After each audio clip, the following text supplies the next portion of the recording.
Hi guys, how are you? شكرا. Yeah, nice. How are you, Zach, Habibi? Good, good. Wow, I hear a lot of familiar voices, mashallah.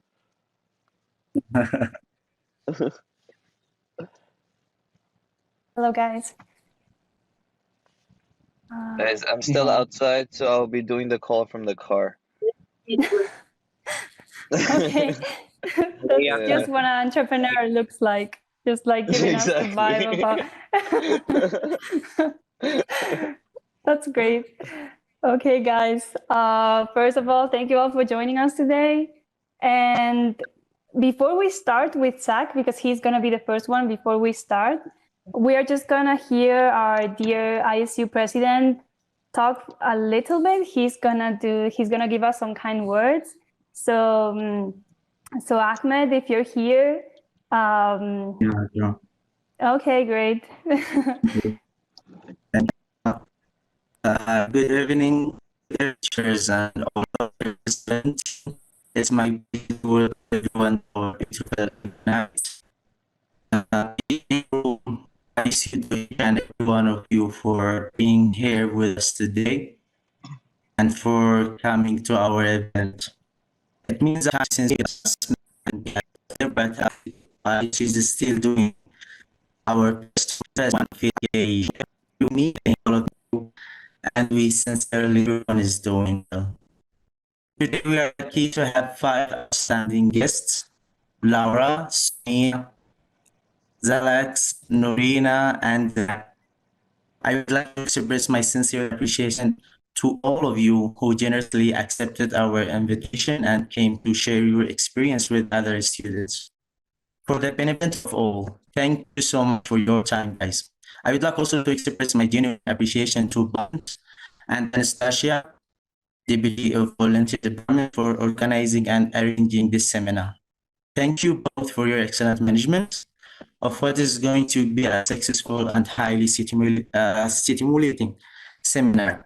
You must be working so hard lately for everything to fall into place. So if I talk too much, I hope you all enjoyed the dinner. Now I will pass to Paula, our mediator, for today's host upcoming season. Thank you. Paula? Thanks a lot, Ahmed. Okay, thanks a lot. And of course, we also want to thank again ISU for making this event possible. And our dear guests, our distinguished guests, we're so happy to have them today because as you can see, they're so busy, all of them. I want to appoint that our guest, Nerina Piedra Molina, she's not going to be able to be with us, but she kindly recorded herself explaining everything she wanted to say today. So we are going to have more or less the same, like the results going to be more or less the same as if she was here. So in regard of that, like apart from that, everything's going to be almost the same. So yes, I'm just gonna read the name of the guests that we have today. They all have some experience working in China. Either they are working right now in China, or they have worked in the past. And they come from very different areas, some like teaching or engineering or like entrepreneurship. So it's gonna be a delightful event, and I'm so looking forward to listening what they have to say. So we will start like the order. You can see it here. We will start with Zakaria Mirza. We will continue with Sonia Yuke Mahardika. Sorry if I said it wrong. Then we have Laura Millán, Jalgas Kanaliev, and then the last one we don't have with us today, but we will hear the things that she has to say as well, is Nerina Piedra Molina. So yeah, without further ado, let's start with Zach. If everything's okay, we can start with our first. Yeah, all good. I'm here. All right, Okay, thank you very much, Paula, for organizing the event. I mean, just attending an ISU event has given me a lot of deja vu. And my dear friend Ahmed, Mr. President, it was nice seeing you, Habibi. Love the background, though. I mean, I still couldn't figure out how to use that on Zoom calls, but you managed it on this one too. Honestly, guys, for me, this is a little different because I always like the lectures to be interactive, but sadly, to COVID times, we have to do this online. But so for those of you who don't know me, my name is Zakaria Mirza. I've studied in SCUT for about 6 years. From 2013 to 2014, I studied Chinese language for 2 years. And then after that, I finished my major. I started my major in international trade and economics, also in SCUT, and I graduated in 2019. So a lot of my life was spent in SCUT. And Paula, today, are there all old students, or are there a lot of new students as well that are attending? I think most of them are new students, I think. New but yeah, we still students. have some, I think so. Also, Zach, I'm not sure if it's just me, but I'm not able to see you. I'm not sure if it's just me or the Really? rest of the people. Like, Wait, Oh, I can see my him. Yeah. camera's on. oh, you guys can see him? Okay, then maybe it's just like, then it's Wait, okay. just for instance, and actually, I want to see how many of our viewers Okay, actually okay. pay attention. That's so Can weird you because, all, okay. yeah, They cannot see can me. you all turn on your microphone and camera if possible? I'd like to just see everyone. Like, I like to see the audience before we start talking, or at least hear them. Can you guys hear me? Great idea. Yeah, we can hear you. Yes, bro, we do hear you. All right, perfect. I like it. Okay, good. Now we can switch off the microphones. Okay, that's great. So because people see you, let's continue. I'm the only one, like the only one I don't see is Zach, but Wait, doesn't matter. let me try to restart it. Hold on. Is it okay now? So weird. Oh my God, the fly. Okay. Now I cannot, like, I don't know where you are. Anyway, Let's since we have continue. limited time, let's Of course, continue. let's continue. Thanks a lot. Okay. So guys, during my time at SCUT, besides, meeting a lot of people from different cultures, different countries, I mean, the pure essence of ISU, and up until in 2015, when it just started my major, that's when I heard about the ISU and their role in it. And, that we got involved, and then I was the head of PR for a year, and then I became the president of the student union. But all of this, I mean, just, at that point, I had no idea or no plans of what was happening. But my entire life in ISU and SCUT and everything shaped me a lot. And in China, especially in South China, when you go out and people ask you which university you're from, then you tell them, oh, I'm from Huagong. It just, everyone's like, oh, how daxia, how daxia. And they're just like, oh, ni fei chen lihai, like you're very nice, very smart, because it's a very good university. And later on, when you graduate from SCUT and you go to apply for a job or for any government office or something, once they hear that you're a student from Huanan Ligong Daxia, then it's suddenly like, they already see you like this. Like, you already have this merit on you. And for a lot of people who are new, if like who just started their education in China and stuff, right now, I guess due to COVID, you guys cannot come here, but once borders are open and you do come here, I just want to reassure you, because for a lot of us, when we decided to do this thing or study in China or move to China, there's a lot of issues or a lot of people that say, "Are you sure? China? I mean, the food they eat, and everybody has their stereotypes and everything." But trust me, and I'm telling you this with experience, and I believe other speakers also will emphasize on this point, was as soon as you enter your professional life and people hear that you speak Chinese or you've been in China or you have experience from China, it's suddenly like a major plus point or a major boost to your resume. So for the new students, I just want to congratulate you on choosing a very, very good university. I mean, I am where I am right now because of SCUT. Otherwise, I wouldn't be the same person. So next up, I'm going to be talking about, well, the next point was the entrepreneur visa, but let me move to the third one for now, and then I'll come back to the entrepreneur visa. So for me personally, I've tried out jobs. I never liked them because you're being told what to do.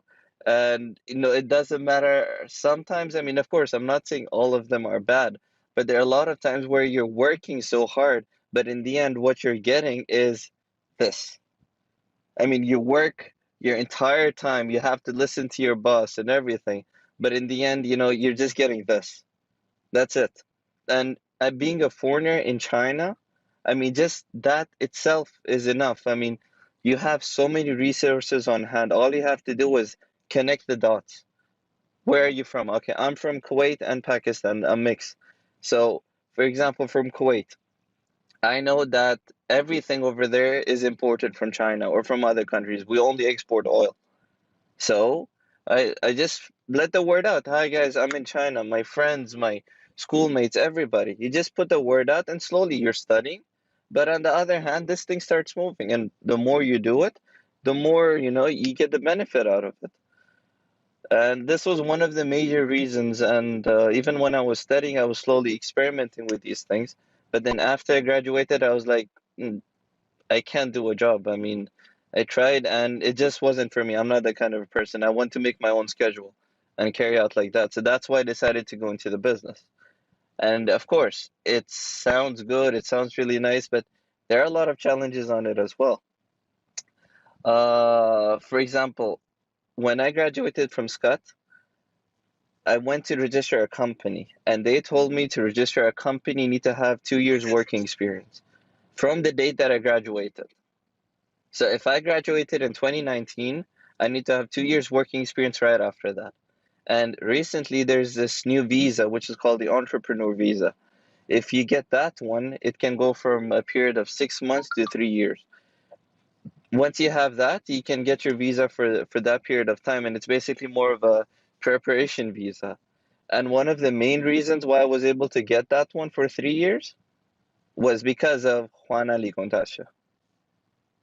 I mean, a lot of other university students, I know they were trying, but from here, it wasn't even possible. Even I struggled, but in the end, it happened.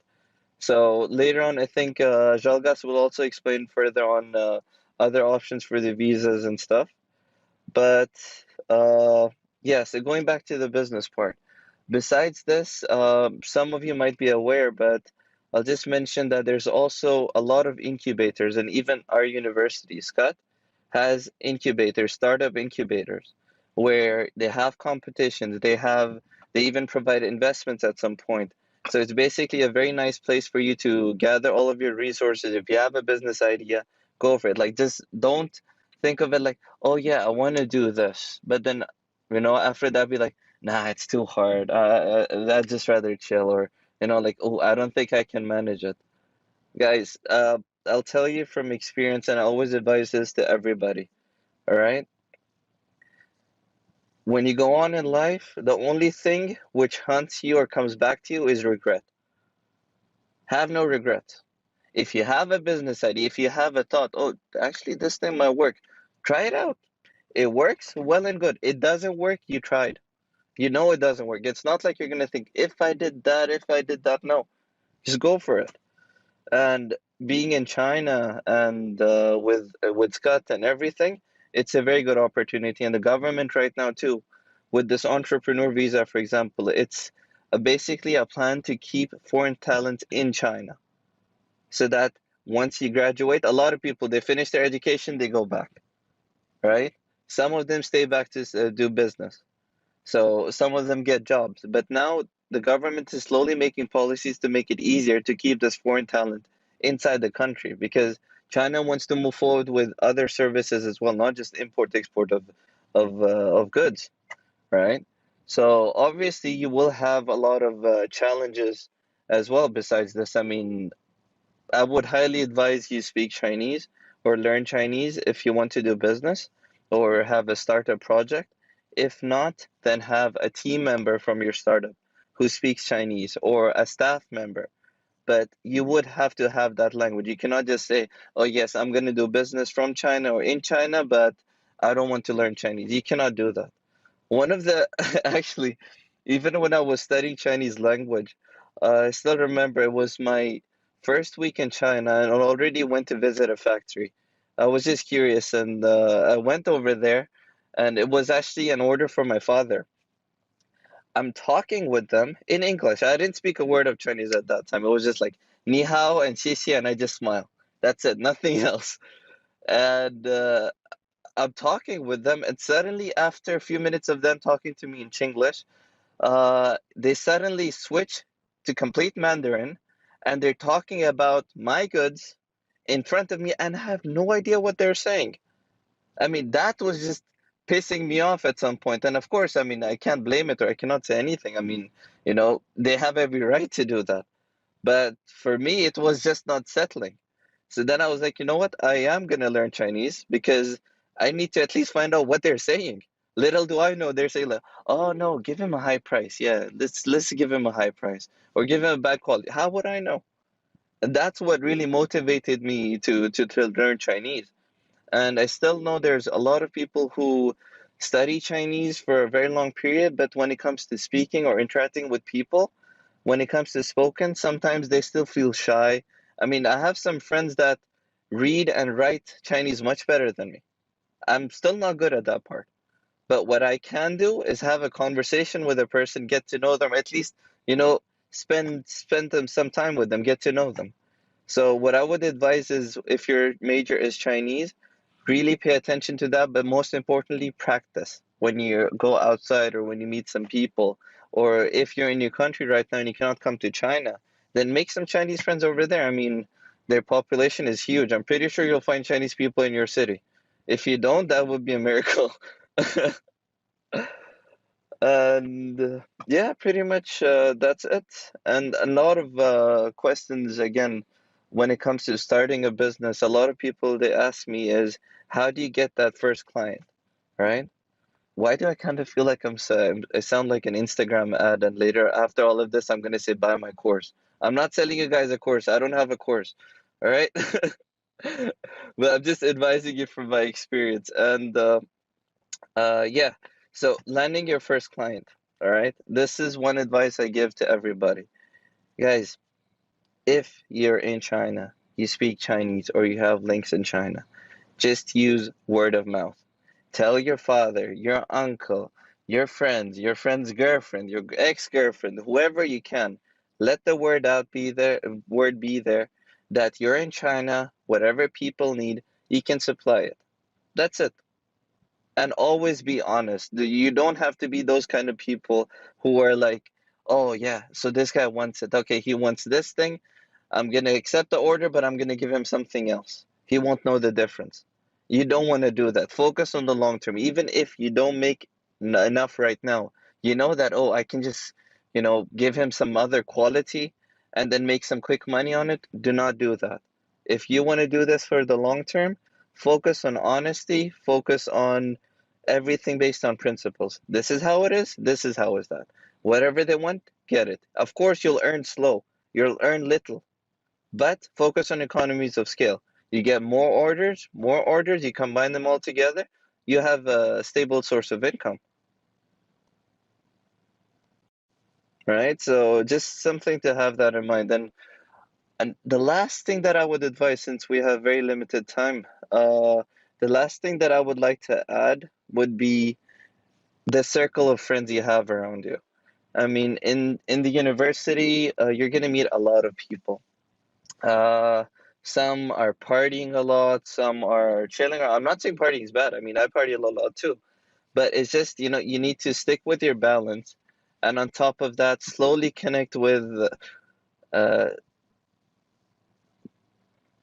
sorry, yeah. And on top of that, slowly connect with, sorry. Yeah, so, uh, guys, let me just show you what's happening right there. That's my wife over there, and this is my friend, and they keep laughing. Guys, I'm having a lecture here. Yeah. So anyway, so I was saying like the value of a circle around you. I mean, you need to have people around you who don't give you problems, but give you solutions. Who, when you share an idea, they're not going to say, "Oh, you're crazy" or something. I mean, even if they say it, at least it's in a positive way. You need to have positive people around you, because in your university life or even in your professional life, you will meet a lot of people that will try to, take away your energy, or you just talk with them and suddenly after 2 minutes you're like, why am I even here? What am I doing? You don't need those people.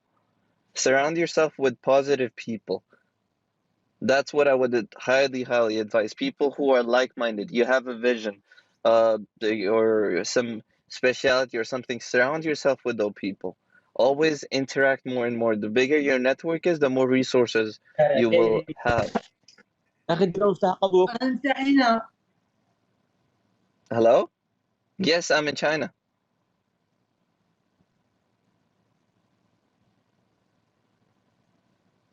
Just like continue. Okay. Yeah. But if you miss China, you can call me some other time. You can get my WeChat from Poland. I can show you on video call China around. It's okay. I don't mind, as long as I have the time. But that's pretty much it that I'd like to share today. Thank you so much, Paula. Thank you so much, ISU. Oh God, I miss SCUT. Thanks a lot, Zach, for being with us yeah, today. Really, yeah, you're very like welcome. someone said in the chat, it's so motivational, like so inspiring, really. Because Thank yeah, we you, also thank you. like for the students who are in China, like me myself, like we also dream of those things, but we like seeing it in someone who has done it and like he's telling you that it's possible. Like it's so freaking cool. Like thanks a lot. It was so inspirational. It's very easy. I mean, there's a lot of people who will tell you it's hard, it's this, it's that. Nothing's hard. I mean, nothing's easy in life.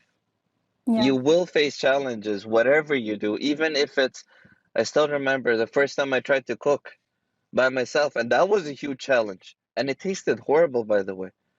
But I was like, it's fine. I made it. I was proud of it. So everything in life is hard. You just need to find out what is your hard.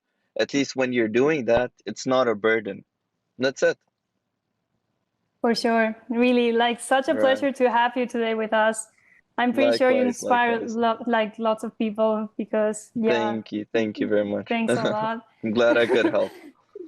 Yeah, thanks a lot, Zach. All right. Take care, guys. It was nice seeing you all. Thank you so much, Paula. Thank you so much, Thank you, brother. Mr. President. Take care. Bye-bye. Thank you. Same. Bye, Zach. Thank you, Habibi. Thank you. Thank you so much. Very inspired for your motivation. Okay, guys. So let's move to our second guest. We have Sonia from Indonesia. Hello, Sonia. Here, guys, you can read her. Hello. Her little Hello. TV. Good evening, everyone. Hello. Can you hear Can you hear my voice clearly? Perfectly. Yes. Okay. I'm so nervous. Okay, hello, good evening, everyone. And thank you so much for Paula for inviting me to join this activity. And to be honest, this is like my first time to be a speaker in an international seminar. So, and it's such an amazing opportunity for me to be here and share my experience with you all. And of course, to connect with these amazing speakers. Okay, so before I start, let me introduce myself. My name is Sonia Yuka Mardika, and I'm from Indonesia. Yes, as written here, I graduated from Northeast Agricultural University in Harbin. So I guess I'm the only outsider here.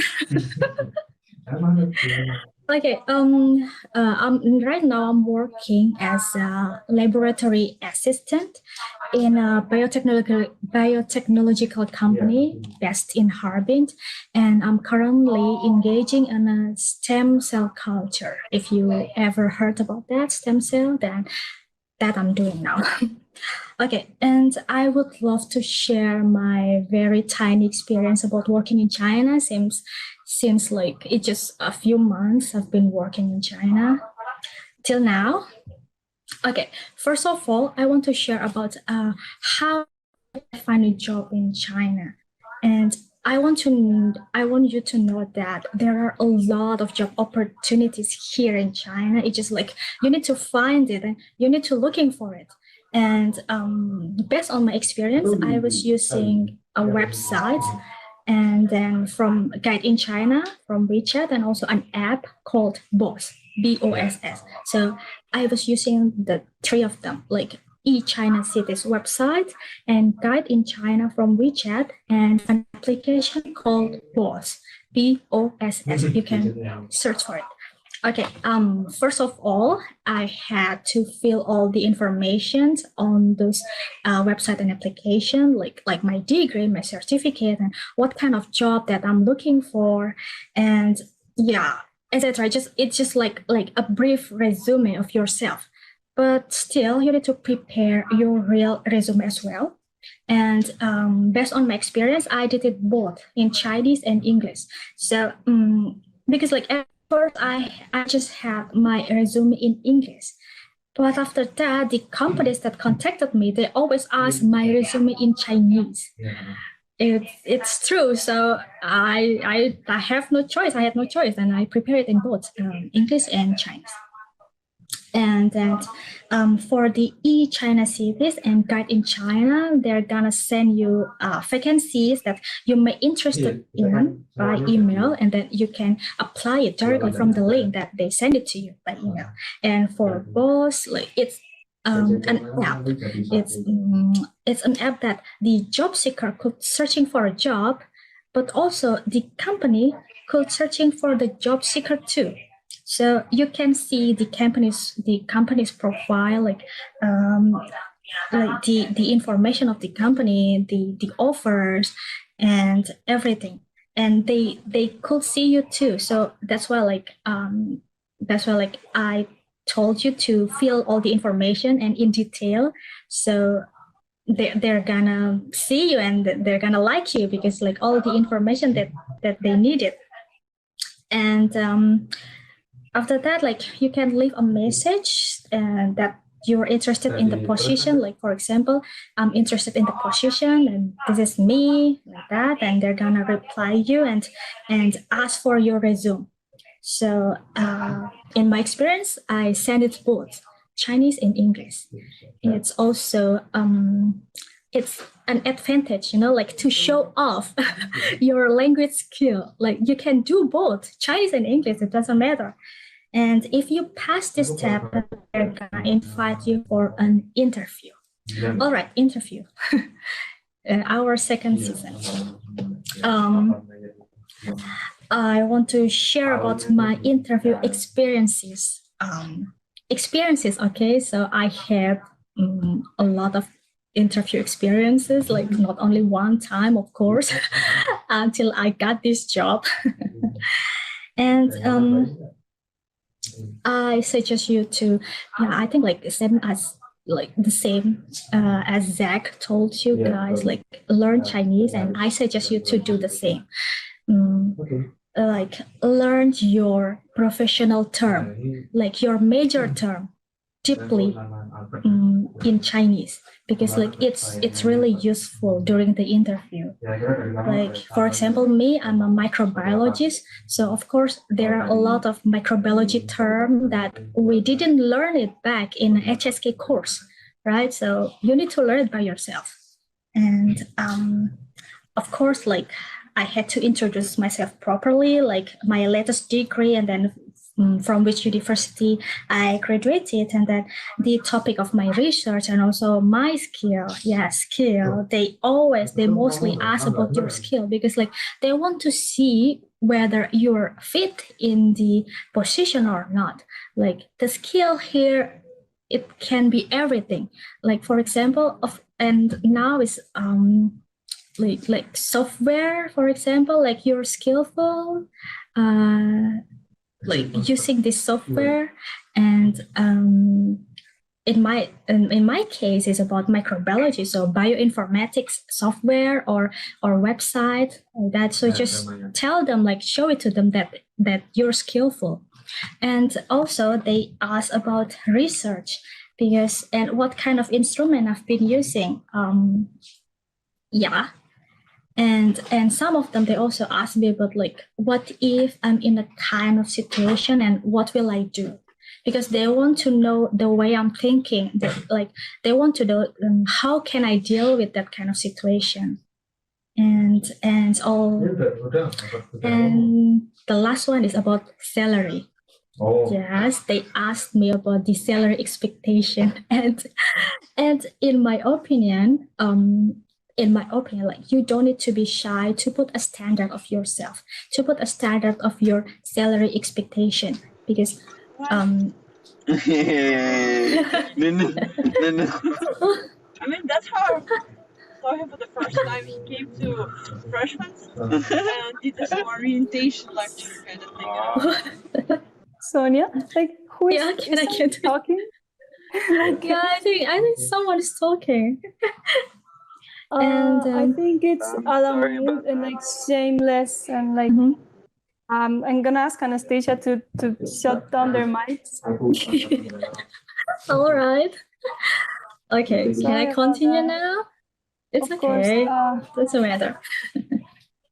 Okay, so I was saying about the salary expectation, right? Yeah, because like once I refused a position because the salary didn't meet my expectation, because I know that I'm skillful, I know that I can do this, and I know how many years I've been learning this knowledge, and then I don't want to be suibian, I don't want to be, yes, you know what I mean. And after they ask the question, and then it's your turn to ask some question to the companies, like for example, because we are foreigner, so we will face the same situation. We need visa, like Zach told us about the entrepreneur visa, but for me, I need working visa. It's quite different. So I had to ask them about like this is my situation and working visa, and then I need companies' help to obtain this visa. So can you help me? And Sonia, let's wait. Let's wait a moment. Like, like, cannot do it. Yeah. Anastasia, can you help me turn off the mics? Because me, I'm sharing a screen and I cannot do it.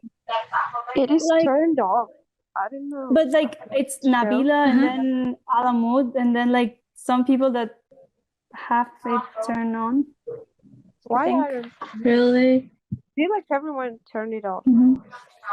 But like I can see like Nabila and then Alamud.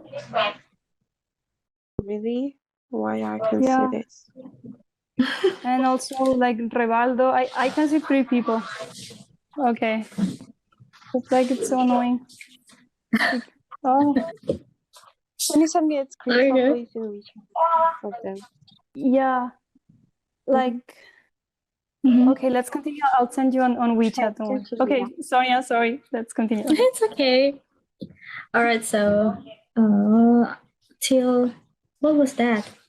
The question, right? Like, yeah, you can ask the question to the company, and also like you can ask some other question depending on your concern. Like for example, the accommodations, maybe, or the flight tickets. Yeah, so you can ask. And the last one is about the working visa requirements. It's quite different than entrepreneur visa, and based on my experience, it seems like it's easy, but actually no, it was quite complicated. And Zach already told us like he was struggling, and yeah, me too. Yeah. So it was quite complicated, but it's not impossible. Okay, so the first one is the scan of passport homepage, latest entry stamp, and previous Chinese visa. Yeah, it's easy. And then to each color photo, like the white background, it's easy. And then the third is the applicant's resume. Yeah, and I already told you that I did both in Chinese and English. And also, you need to provide the proofs of your resumes. For example, if you write you got this certificate, so you need to scan that certificate and show it to them. You need to prove that. And also, like, even though, like, for example, your certificate is expired, like, based on my experience, I got HSK certificate and it's been a few years, so it's expired, but it's okay. And they said, like, it doesn't matter. I still can use it. So just prepare and scan all the certificate that you got. And the fourth one is the application, the applicant's work experience. For the bachelor degree holders, you need to provide 2 years of relevant work experience. But for master degree holders and above, you don't need to do this. You don't need to provide this later. so it's okay. And this is like a point, a big point, that if you want to looking for a job in China, I suggest you to looking for a job that in line with your major. Like, because it's also written, right? Like a bachelor degree requires more than 2 years of relevant work experience. And also like your major is in line with the job position. This, I experienced this, like there was like one company, I'm a microbiologist, but my degree is in molecular microbiology. And there was a company from, like they are doing soil research, like environmental research. Actually, I did that too back in my bachelor, but because like for obtaining the working visa, I used this master degree, which is in molecular microbiology. So it's not okay. I cannot use my molecular microbiology degree to do that soil research job. It like they refused my visa. So then I got another one, stem cell, and it's okay. So just stay in a line. And after that, what was that? The fifth one is police criminal record authenticated.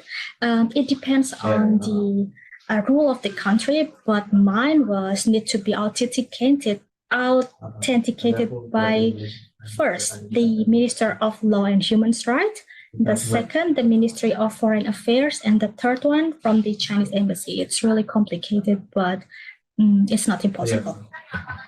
And sixth, the university diploma, of course, your degree, your diploma, and this transcript, both in English and Chinese. And also, based on my experience, I need to provide a letter from my college that mentioned that my transcript mark is more than 70.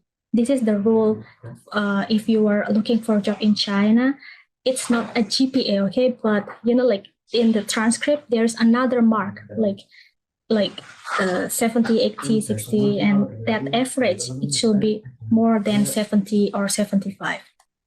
And then the next one is the labor contract. Yeah, of course, this is like between you and the company.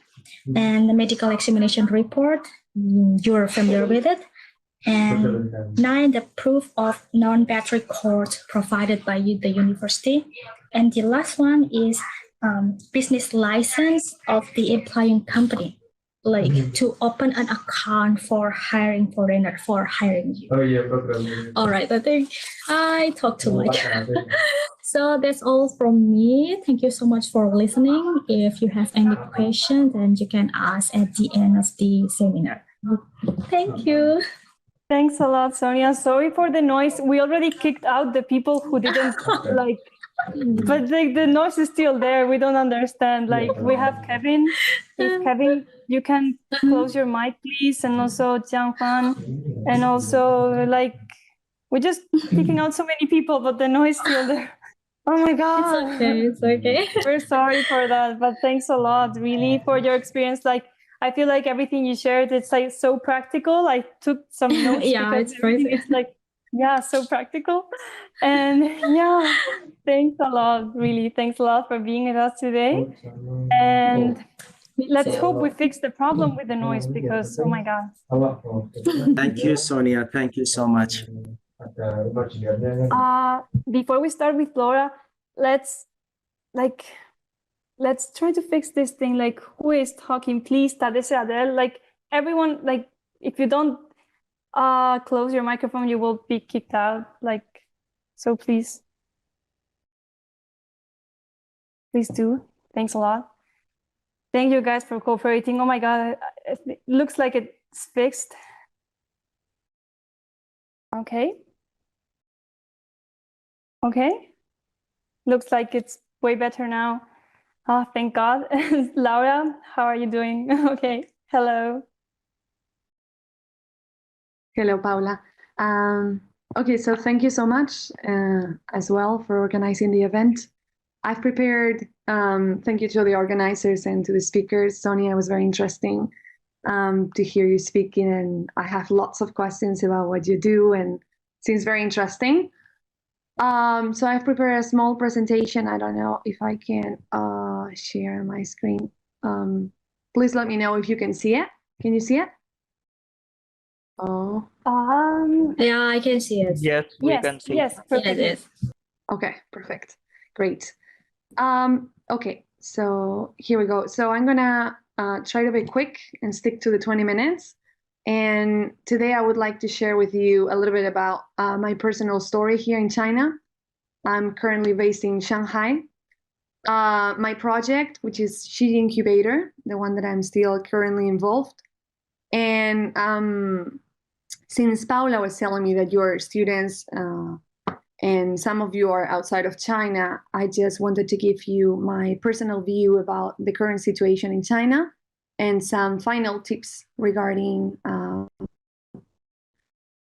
you finding a job here or becoming an entrepreneur or so on. Hopefully you can hear me. So my story, how did I go from Spain? How did I come all the way from Spain to Shanghai? So the first thing started, I'm graduated in industrial design engineering in Madrid. Then something that changed my life, I studied a master in international relationships that was in Boston for engineers and architects. That was in Boston and in Shanghai. And here's where I found how the Chinese ecosystem works, everything that was going on in China that I didn't know before. And I kind of like fell in love with the country and especially with Shanghai. And however, I've already signed a contract to work for my in Madrid as a consultant. So that's what I did next. But somehow working as a consultant, I was thinking all the time, oh, China, China, China. And I took the decision of quitting my job. And this is when my friends say that I went crazy because I left an ideal job and stability to come to China. And in order to make this decision, I faced a lot of problems. And one of the main difficulties was the visa process. So as some of you know, there's a system of points to get the visa in order to be able to get a type of visa. And for young entrepreneurs, for young professionals, it's very difficult. As you can see, they give you points for each year of experience, for each year of experience in China, and also for your age. So through networking and talking to my contacts that I had made, somehow I got connected to the Sino Spanish Campus, which is an initiative here of the University of, a Spanish university, which is a technical university of Madrid, and also Tongji University here in Shanghai. So they said, okay, well, there can be an opportunity to do some entrepreneurial work and so on. So basically, I moved to Shanghai and I started She Incubator. So the first 6 months, I was doing a lot of research about incubators, accelerators, co-working spaces, and so on. And then I realized that there was a gap between a student that came to China or even an entrepreneur and starting a company in China. So looking at all the cities in China, we decided to stay in Shanghai because, as you know, it's very diversified. So we stuck with Shanghai because it's even in the government plans, it's going to be an innovation hub. So we partnered with both universities, one for the financial support and another one for the background to create the incubator. And what we're trying to do is give support to entrepreneurs and young professionals to come into the Chinese market. So we have 3 programs, international partners and local partners as well. And this is a little bit of what we've done so far. In 3 years, we have had, actually, the numbers is now, we've reached 30 startups now. We have many mentors, many contacts, and key partners. So basically, we have 2 programs. One is called Seed Programs, which focuses on young entrepreneurs or professionals that really would like to know how the Chinese market works. For example, how is the different social media in China? How do they use it? How does a brand position itself in China through social media, or even how to do trading here. So and also we give them theoretical knowledge about entrepreneurship. Then we also there were many startups that were in higher stages that wanted to come to China, and they didn't have the Chinese knowledge. So we helped them through the virtual incubation program. But yeah, I'm not sure if you're very interested in incubators and accelerators, but basically this is what we offer. We offer, since we're partners with 2 universities, we offer educational courses, network, bootcamp, internships as well within startups or within companies, competitions, startup fairs, and so on. And here's a little bit of why us. I love Shanghai, and I think there are many things going on here. Depends on what you would like to do, and this is a longer conversation, but definitely there are many things going on in here. Also, we have key partners in the industry and in the markets. You can be a student and an entrepreneur. It's personalized and flexible. So these are some examples of some entrepreneurs that came with us. So this is probably Paula, or any Spanish speakers, probably you've heard of it. It's Mobo. It's a guy came to China to do an exchange, and he tried to understand how the Chinese market worked, and he got very deep into it and decided to start Mobo, which is a company that allows you to rent scooters by minutes. But then he thought that the best place to open the company was not China, but Spain. So he opened it in Spain, but he got still connected to China. He produces in China and then takes the scooters and everything to Spain. So they've raised over 40 millions, and I think they are in over 8 countries right now. So very successful. Another company is Oimo. They produce new materials from seaweed. They transform it into a substitute of plastic. Can you hear me right away? Because yeah, of course. Oh, okay. I'm like just checking. Don't worry. Yeah, it's because like you are all the time like talking by yourself, and it feels like a bit weird. But yeah, we can hear you. It feels a little weird every time in the online. Yeah, the online thing. So basically, what we did with them was helping them to connect with the government in Hainan. As you know, Hainan declared itself plastic-free last year in 2020. So we helped them to get a factory there and partner with the Chinese government, which was very helpful. Then this is Akadu. Maybe actually this could be the most interesting for you. This is a guy that came to China to do an MBA to Tsinghua University. Wow. Yeah, he's from Spain, but his family is from India. So he came to Beijing, did an MBA. He met up with he created himself a big network, and he had this idea because he wanted to go to attend to different classes, and the classes were in Chinese. So of course he couldn't understand what they were saying. So what they do, they developed a platform that they do simultaneous translation. So they use real translators. Now they're using artificial intelligence, but they started with real translators that are based in different parts of China. And through this platform, they connect you with the event. So let's imagine you go to an event, you scan a QR code with your cell phone, and you have your headphones on. So you can be listening directly to the speaker in the offline event, or clicking through your cell phone and listening to the simultaneous translation from a translator that can be based in other places. So it's very good and cheaper, more affordable. And now what they're doing is artificial intelligence, and also they're developing a new service in order to help international students to translate some classes into English or their native language and be able to learn more Chinese. So I can connect you guys. And now they're based in Zhongguancun, which is a very special place in Beijing. I think Zach was talking about the entrepreneurial visas. So they give them there. Very special place.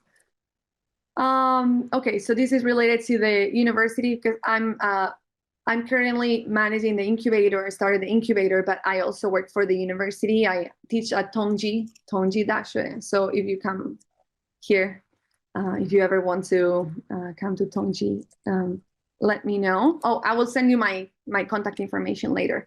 But basically what we've been doing so far is the incubator for early stages. We've also partnered with the Chinese government in local cities. And also we've created a venture capital fund, but I'm not going to go very deep into it with the Nanjing government as well. So regarding your opportunities, yeah, I was checking the time. So incubators are a good solution for you in order to get to know the entrepreneurial ecosystem, in order to get a glimpse of what's going on. It's interesting because you meet really active people. You create yourself a huge network, and there are so many things going on that I strongly recommend it. And you can be a student at the same time that you are an entrepreneur, or at least for the first month or two. So the next step of an incubator. So basically, incubator goes from the development of an idea to when you have your first clients. And then you go to an accelerator, which basically the purpose of an accelerator is for you to, or for your idea to scale up. That means you have 100 customers today, and tomorrow you want to have 10,000, and the day after 1 million. So for that, there's an interesting player in the Chinese market. It's called China Accelerator. I really recommend this. It's also based in Shanghai. They do very cool stuff.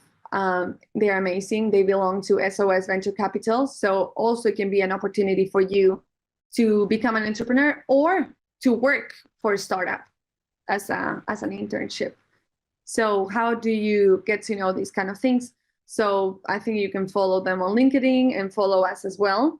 And we have different scholarships and they do as well.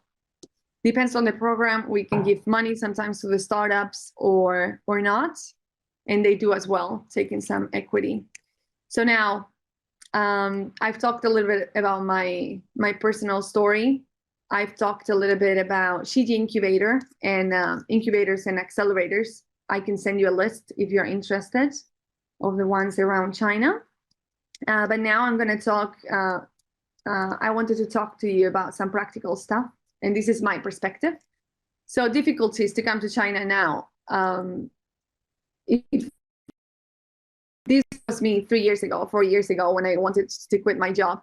Now it's way more difficult because, as you know, you need to get a visa. And like last year, I was stuck in Hong Kong for 5 months, living in hotels, and I couldn't get a visa, even though I have my company here and I have the working permit. So very complicated now.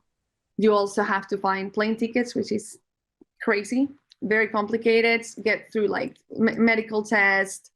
The plane is crazy. You have to get more medical tests here.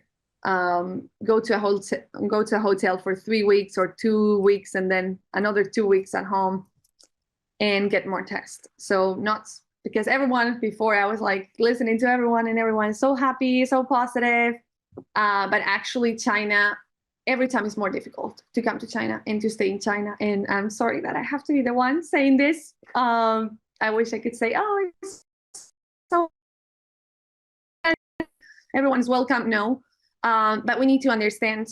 And this is why we have, well, at least this was my purpose of the event, to give you a little bit of a glimpse of the reality that is going on. So China is not what it used to be, for the good and the bad part. So for the good part, I remember when I came here 5 years ago, everything was like so dirty. No one could speak English. I don't know, a lot of bad things, but those things are gone now. The quality of life is like incredibly high. You have everything that you want in China. It's a very convenient place and so on, but it's also more competitive. Now there's so many people that are qualified. And so on. So the expat package, when I came here for the first time, and this has gotten more and more difficult, the expat package, which means a company, let's say Coca-Cola, brings me to China. I used to work for Coca-Cola in Spain. They bring me to China and they pay me a good salary. They pay for my kids' school. They pay for my house. They give me a driver. This is very common, maybe for older people, okay? But this has stopped. It has changed. If you know Inditex, for example, which is like the retail brand with Zara and all these companies, they changed all the expat contracts to local contracts. So that has changed. Next year is going to be a new law about taxes, which is going to take a lot of expats away back to their home countries.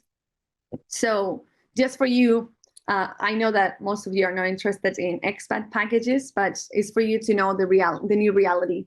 Then it's a very competitive ecosystem. I speak Chinese, but I cannot compete with somebody whose parents are Chinese and they speak perfect English. I can't. And I don't think none of us can, because they're like native for both languages. So there are many people that are very qualified. They're engineers. They have 3 languages. They speak perfect these 3 languages perfectly, and so on. So just get the idea that it's a very competitive ecosystem. And now there's so many regulations for the visa. Before, you could open a company and have investor visa without a bachelor's degree. Now you can't, and so on. So sorry about that. But now the good news, there's still many opportunities and still very dynamic, very flexible. So my opinion, very important networking events. So how do you find out about networking events? So there are many websites within the incubators. When you start following one, it leads you to many others. So in Shanghai, you have Smart Shanghai, We Hustle, China Accelerator, you have us, and then there are many groups just for tech women, or I think there's another one, Women Who Tech in Beijing. So many. So I recommend you go to the networking events. And then there are many firsts. This is last weekend, right? So here was Apple, Microsoft, Farfetch. They were like trying to get some talent, and some of it could be international talent. So how do you hear about these fairs? Again, I feel like once you dig a little bit into it, you go to Smart Shanghai, you see many like advertisements, you go and dig in, you can find many. And then LinkedIn and headhunters, I don't recommend them. From my experience, they're not very helpful. So LinkedIn, I don't think it works so well for foreigners. And headhunters, I think they work well for some senior candidates. So like, I'm the CEO of whatever company, or just the manager, blah, blah, blah. This works better. So stick to the networking events, what you're doing now, going to seminars, courses, this helps. And take care of your network. So for the ones that haven't been to China, these are like the 3 mostly repeated situations. So expat is brought by his or her company, great package. What could happen? The company wanted to send her or him away, and then he or she decided to stay. Here, business, this is not complicated. It's quite easy. Or wants to change companies. So it can be through headhunters, okay? Then a student. So student comes to China. The first one, the expat, I don't think they need to learn Chinese from my experience, because they got lucky. But students, they need to have a perfect domain of Chinese. You have to be able to work in Chinese, from my opinion. And you can find a job through job fairs, networking, universities, with us, with the incubator. And if you want to find a job as a student for a startup, I think this is very easy versus finding a job in a company. I think finding a job in a startup is way easier. As an entrepreneur, people usually don't come to China without a background of entrepreneurship. okay, and to start directly a new company. It's either they come through an incubator / university, or they come for other reasons. Let's say my family came to China and I started a brand for like sustainable whatever. Okay. So these are the things, then the opportunities, and I will be finishing now. So I really fell in love with China, and I think there's still so many amazing things to do here. It's very dynamic, very changing. It's amazing. Like you go in a street, at least in Shanghai, you walk through and you see one street, and then next month you walk through the same street and it's completely different. There's still a lot of things to explore. I'm talking about first-tier cities, but there are many brave people that go to like even third-tier cities, so like smaller cities, and there are many opportunities, many there, many. Then it's very flexible. So I personally see myself in many situations when I almost died of a heart attack because they say, oh no, this is not possible. This is not possible, but then you somehow find your way. And then it's a challenge, I think, for yourself personally and professionally to be living here in China. So tips, final tips. So I think an important thing, and I'm very realistic, so sorry for not being so positive about it. I'm very positive, but I also think you need to understand where you're coming, understand why you want to come here. Make a plan of what you want to do here and stick to it. Why? Because you're going to see many or some opportunities. Let's say I came here to do this incubator, but now somehow they offer me a 30,000 yuan salary a month to be a Spanish teacher. So somehow these things are like temptations, right?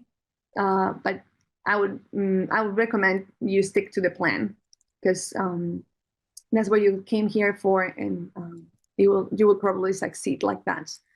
Learn to live with uncertainty. So this COVID-19 has helped us, but in China, I feel like things change very fast. So you need to learn how to adapt yourself and live with this uncertainty of not knowing what's going to happen next. Have always plan B, C, blah, blah, blah. Why? Because if you come to China, you're like, okay, I'm going to find a job. I'm going to find this thing. A friend of mine, she came to China from Mexico to teach English, and then COVID happened. And then they said, okay, your visa is over. You have to go back to Mexico. And that, changed her plans completely. Economically, she couldn't handle it. So she had a plan B and plan C. So she lived with a family and was an au pair. So just keep that in your mind. Keep in mind your goals. As I mentioned before, be patient sometimes with the system. The key assets are the people. I think it's very important that you take care of your network here, as they call it guangxi, right?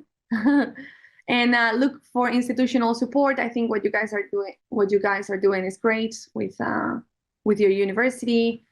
Go to your embassies, to your the Chamber of Commerce. They should help you.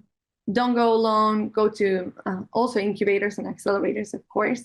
Understand the rules and where you are. I don't know if this.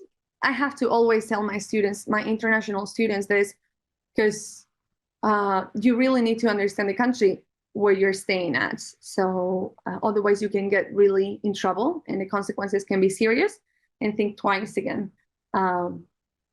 So I'm really open to helping you to anything that you may need. So you can follow me on LinkedIn or add me in WeChat. So if you have any questions, or if you would like me to help you to get an internship, or to get you some connections here in the entrepreneurial world, I'll be happy to. And if you're interested in the incubator as well. So I hope I didn't. Thanks, Laura. Thanks a lot. No, it's really, it was so interesting. Like same as Zach and Sonia, it's so inspirational to see people that have achieved the same as you. Like it's so incredible, and like what your incubator is achieving. It's wow, so incredible. And thank you for the amazing tips. Thank you for for the, like, yeah, we need sometimes a pinch of reality, like what you said. Like, it's not everything as perfect as it may seem. So thank you for that as well, and like, such a pleasure to have you today. I'm gonna share my other PPT now. Okay.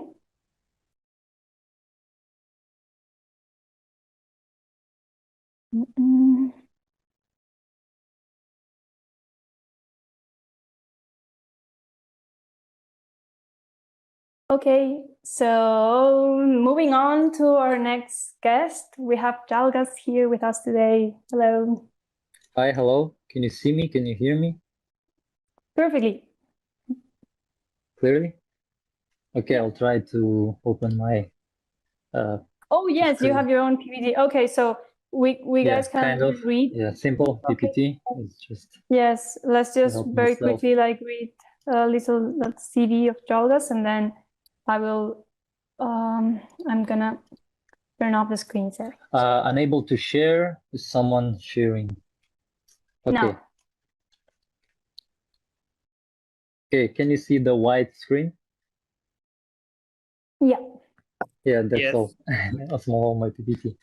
So I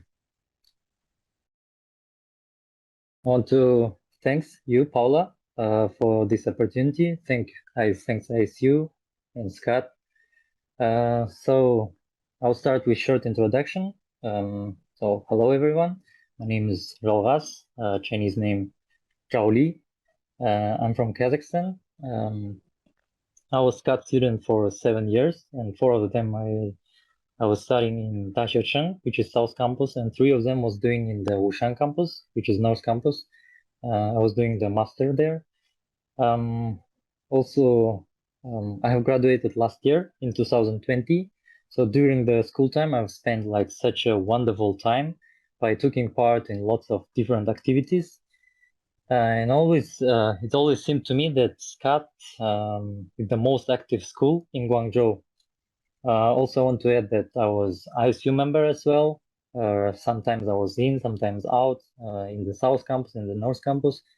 Also, I was the president of CSAC. CSAC is the Kazakhstan Students Association in China, in Guangzhou. Suggest everyone to take part, especially organize some activities, because it really helps to increase your management skills. And for now, I'm mostly in the trading area, in the business.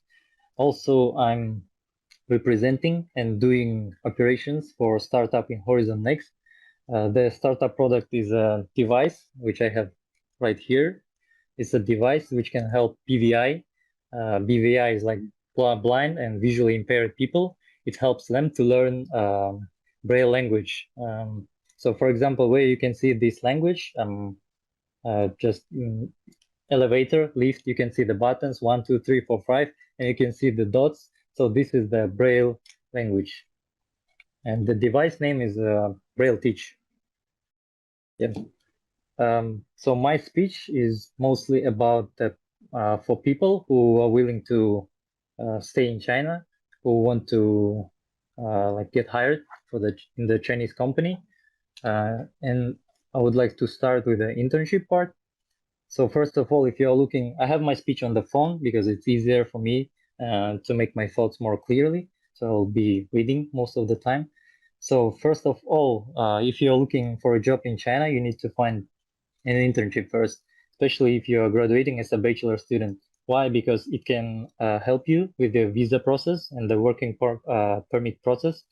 But yeah, as we heard before, for the bachelor students, it requires like 2-year work experience. But you can try to collect all your honor certificates, some strong recommendation letters from your teacher, especially from the company who are really willing to hire you. Also, you can get your internship, like completed the paper. When you have the paper. They call it like zhengming in Chinese. So, and you can collect all these documents and try to apply for the working permit. And but there is no guarantee, of course, but you can try to apply. So I know a guy who got working visa after the bachelor plus doing the internship, but I was trying to contact him these days to make sure how he like done it, but I couldn't contact him. Maybe later when he will answer me, I can do some feedback about it to Paula, and Paula can share to everyone. Of course. So why internship is important? As I said before, it can help to the work permit and visa process.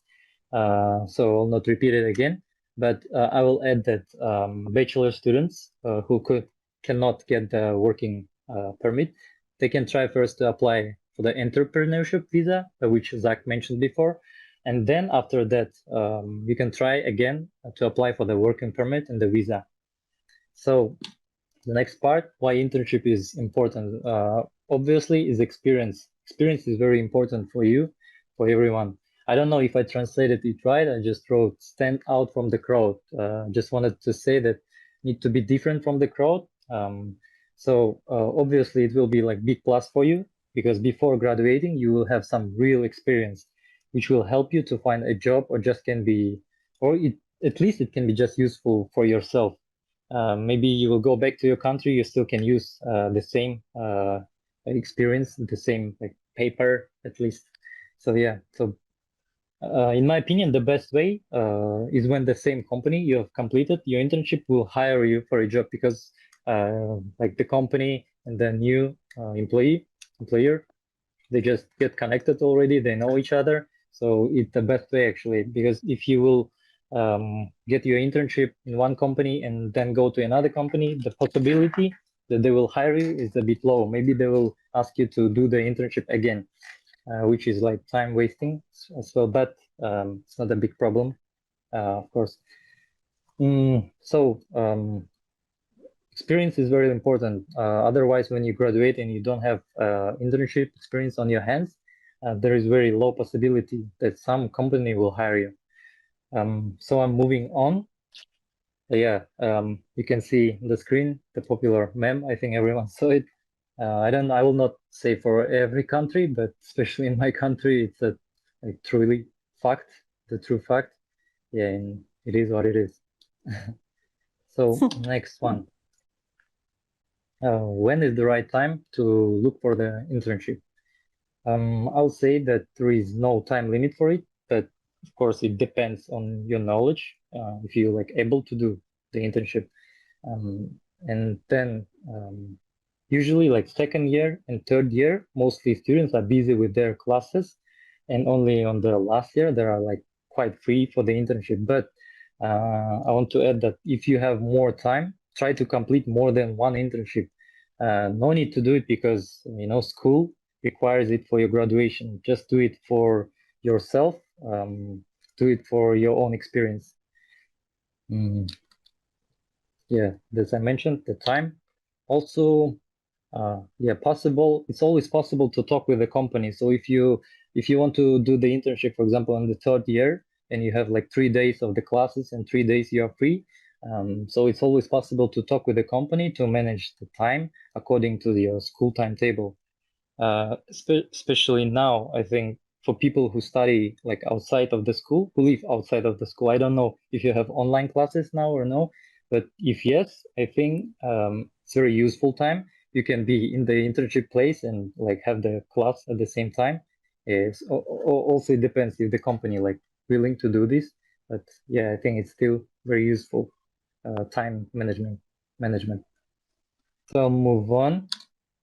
How to find an internship. I think it's the most important thing for people who want to apply for a job in China.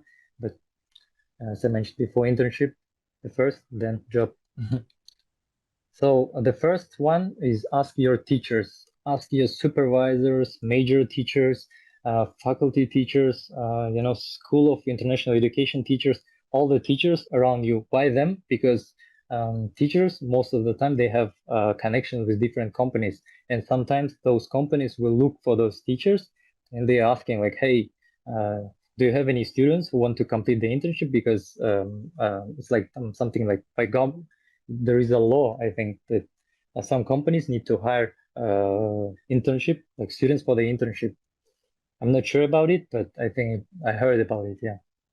So ask your teachers, and so it's always good to expand the network around you. Anyways, even if teachers like won't have any resources at the moment you ask, at least you made some new connection, and maybe not today, but after a while, when the same teacher will have new resources, he or she will remember you and will ask you if you want to complete internship. So ask, always ask, and never be shy. Don't be shy, because no one will know and no one will help you. If you don't ask, like, it will never work. So it's very simple. In my opinion, all desires must be like spoken out, need to be spoken out. Otherwise, it will stay only with you and it will not bring anything at all in the end.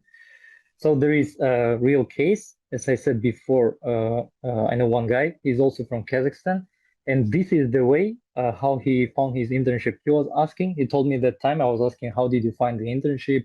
How did you find your job? And he was telling me that he was asking teachers all the time.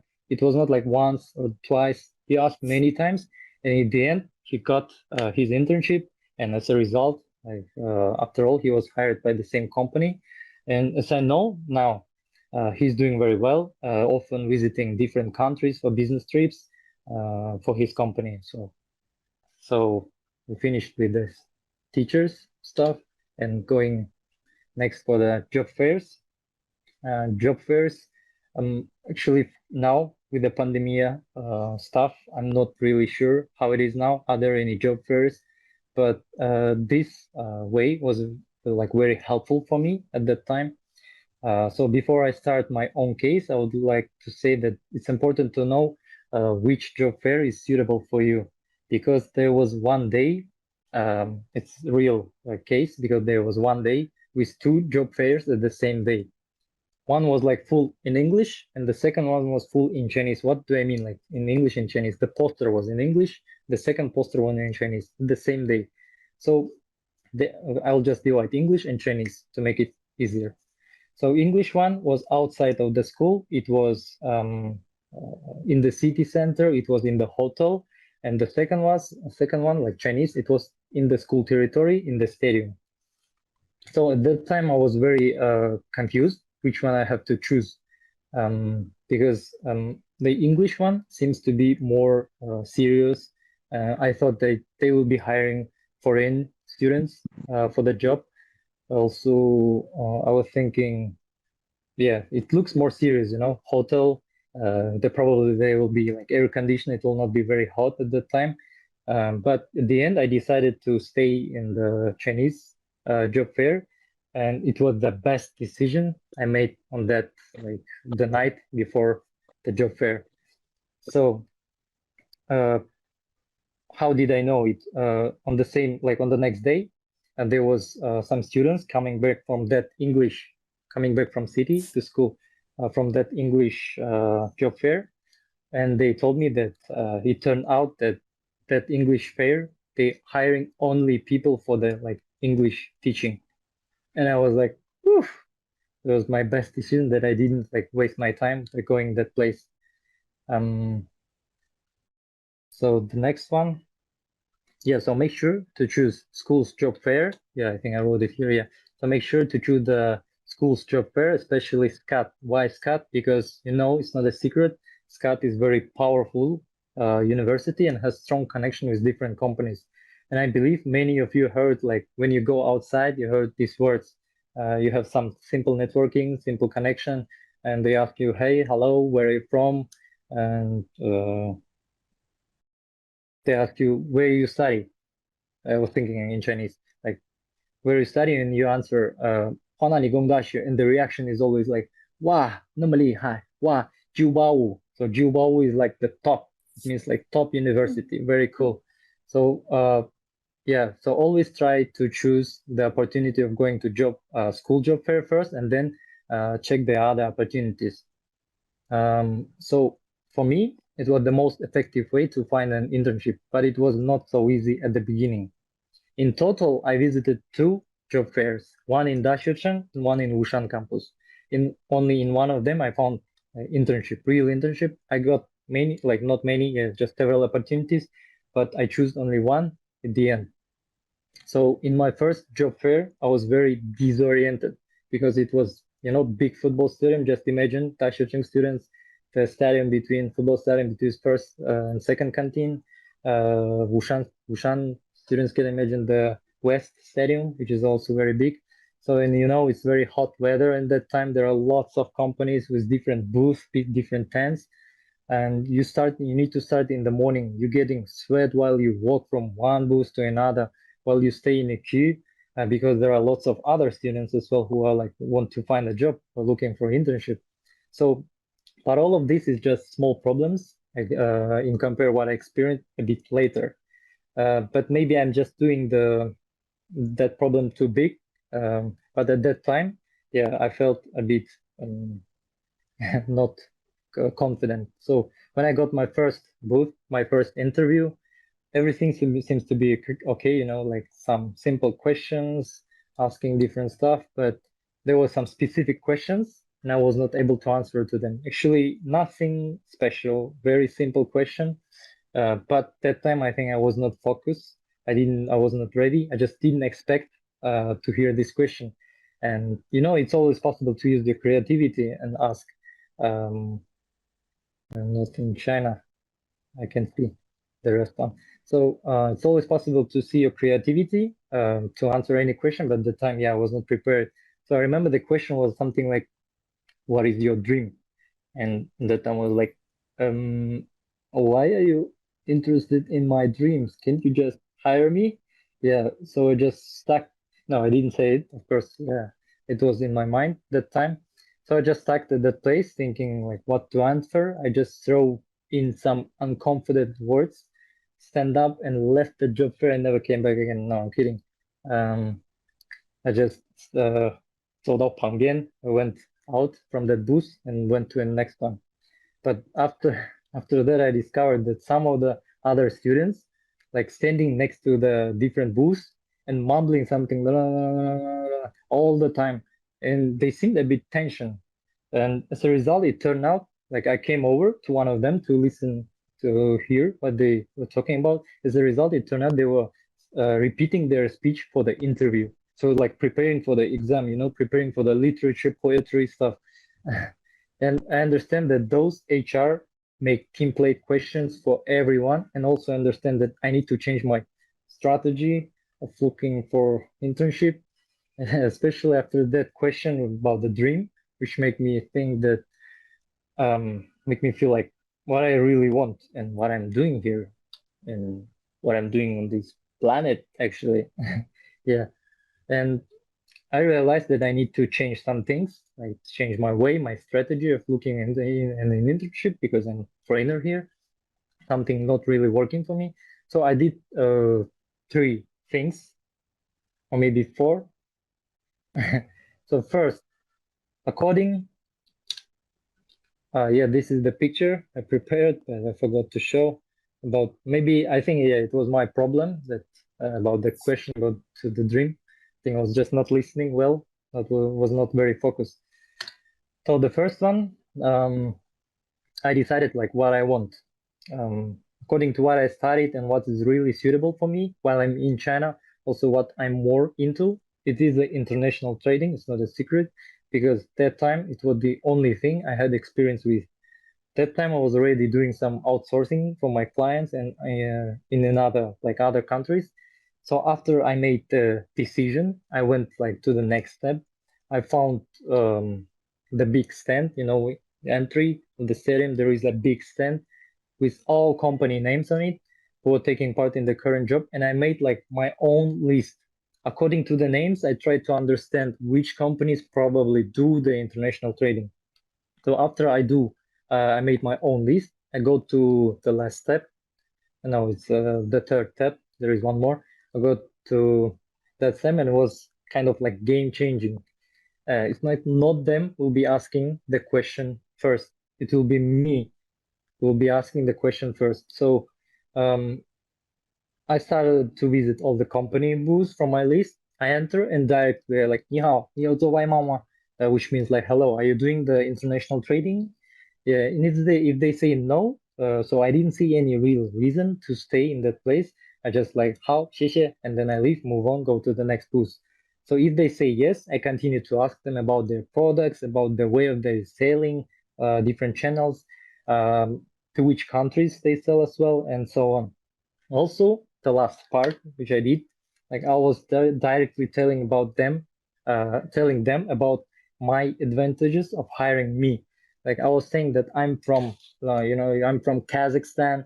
You see this passport. It's a very unique thing for the post-Soviet countries, that I can travel to 15 countries, like without visa, that I can speak Russian fluently or freely, can use it in other countries and so on, just try to understand yourself, put all your advantages in one and give it to them. So let me summarize all what I said, all these 4 steps. The first one was decide what you really want to do here. The second is list of companies, which probably do your list of companies which probably do what is really suitable for you. The third one, asking the questions first. Make sure if you're really suitable for that company. The last one, tell about your advantages directly, make them feel interested in you, make them feel that they really need you. So why I did all these steps at that time? So the first one is save my time, save your own time, because there are lots of companies and you have limited time. You're just not able to go all over the companies, all over the booths. Actually, there are one method, but I'm not sure that it can work. You can just take all your bunch of CVs. Actually, yeah, you need to prepare the CV. Yeah, I think one of the speaker mentioned it before. Yeah, so you can take all your CV. Oh, thank you. What's happening? Drawing like, okay, yeah. someone's drawing, doesn't matter. It's okay. Just take all your CV. You can put it to all the company tables, but no one can guarantee you that they will call you back, and no one will guarantee you that they will look on it. Yeah. So still the best way, in my opinion, to talk and leave some impression on them. So the next reason why is save your own energy. If you go to all companies, you will just get tired fast by talking all the day, asking and answering the questions. So save your own energy to have more good interview, more like high level quality. I can make my hand higher and higher. So just it's better to have one good interview than thousands of nothing. Yeah. So the method, what offers I've got in there by using this strategy, and this strategy, I call strategy, this way really helped me to find my internship, and not only one. I remember one company who were doing ATM machine parts, but I don't remember, sorry, the company name.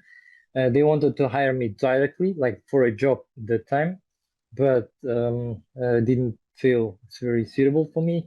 And then there was another company, the Walsh, maybe you heard it. It's a very big company. In Chinese, it names Weilai. And they does the chemical daily necessities. But they wanted me to try another position, which also I thought not ready. So I tried one more time, and it was the perfect one at that time. I thought, so in the end, yeah, I found Chinese national company whose name is Guangdong Guangwu Jituan. And right at the time, they just started new project under the One Belt, One Road strategy. The main thing is railway logistics between China and in Europe. So I've completed my internship and supposed to work like in Moscow, in Russia, and in Guangzhou as well, in 2 places. The work area is like operations. But that time, COVID pandemic came to this world, which affected too many things, affected to many stuff, to many lives, and also affected to my tiny plants as well. But in the end, I just decided to try something else. Yeah, and decided to go on myself, to create my own journey in China. Yeah, and we will see how it will go. And I think, yeah, that I finished because I wanted to add about the visa, but I didn't prepare it on my PPT because I saw previous speakers will be speaking about it as well. So thank you everyone for listening, and thank you again for the opportunity to share the story. Okay. Thanks a lot, Charles. Such a pleasure to have you. Really, like, the tips were amazing, and like, thank you for all the wonderful advice. And yeah, thank you very much for being with us today. So thanks a lot. So because it's a little bit late, I'm going to share, like, for SCUT's international students, we are going to have lecture tickets. So I'm going to share twice now, and in the end, we only have one guest left. So, but I'm going to share the code so people can scan. Like, we can see for how long you have been in the meeting. So if it's like most of the time, it's going to be okay. If people have like something to do, I'm not sure, like maybe it's getting a bit late. But I really advise everyone to stay, because I think like the next thing we're going to talk about is something that like there are lots of international students that want to be a teacher. Like most of my, let me share a screen, sorry. Most of my friends in SCUT, they are studying like 对外汉语 对外汉语专业. So they want to be like a Chinese teacher or like the native language teacher in the end. So we have the story of Nerina, who was a teacher in Beida. Like you guys know, Beida is such an incredible university. So she cannot be with us, but we have, she recorded herself and we are going to listen what she has to say.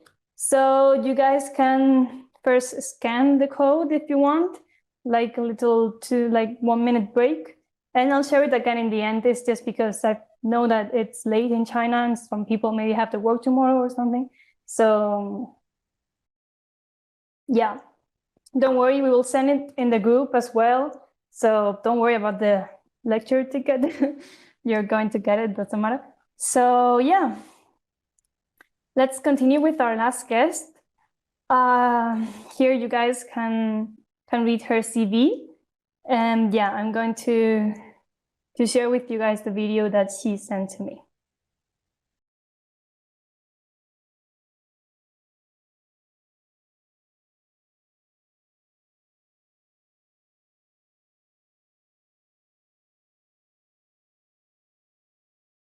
Okay, can you guys see it? I think, yeah. Yeah. Yes, we can. Okay, perfect. Okay, so now I lost it. Okay. So, okay, I'm not know what I'm doing. Okay. Just open it again. Wow. Okay. Here we have it.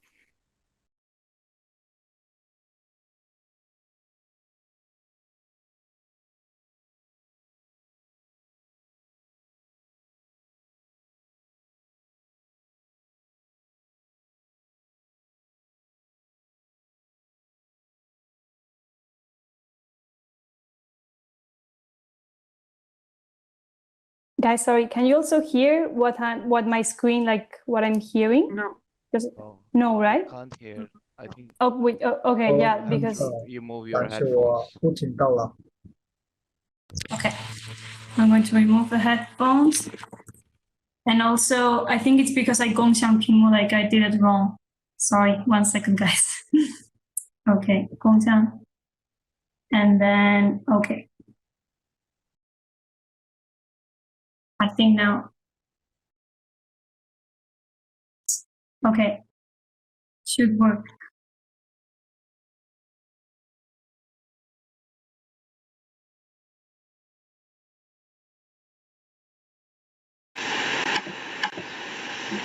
Hello everyone, my name is Narina and I will be talking today about how I got to China and I could...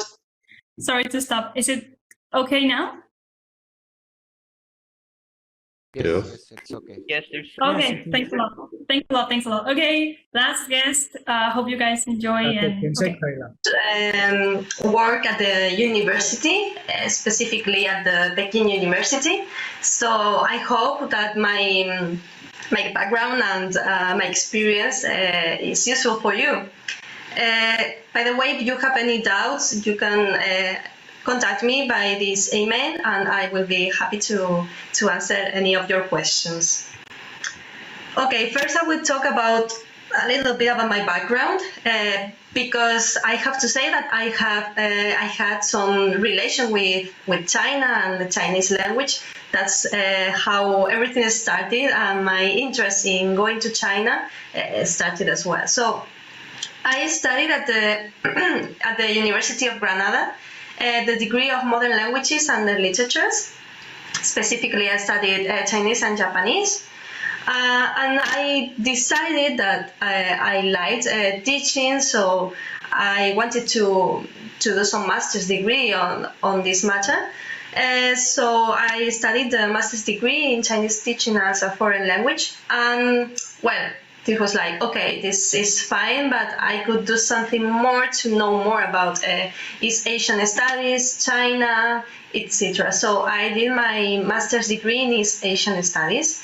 So with all this background, I decided, okay, so I also did some internship during my master's degree in Chinese teaching.